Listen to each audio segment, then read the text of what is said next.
কোথায় যাচ্ছ? কালিয়াগঞ্জে পেকির বাড়ি। মা সকাল সকাল বেরিয়ে যাচ্ছে দিদির বাড়ি। তো গাড়ি ওই দিকটা ঘুরোতে গেলে ঘুরিয়ে নিয়ে চলে এসছে।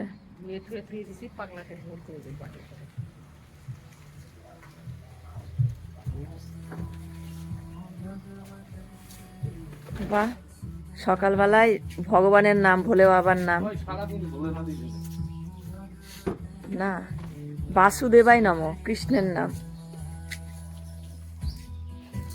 দিয়ে দিয়ে যাবি, হ্যাঁ হ্যাঁ, আর দিয়ে দিবে আসবি, অত পাড়াবাড়ি নেই। হ্যাঁ, ওটা আবার ঝুলা দিয়ে, এটা ধরে ভর্তি ঝুলা নিয়ে জল নিয়ে তোমাদের দাদা ভাই গল্প করছে ড্রাইভারের সাথে। এই ঝুলাতে জলের মতন দাও তো।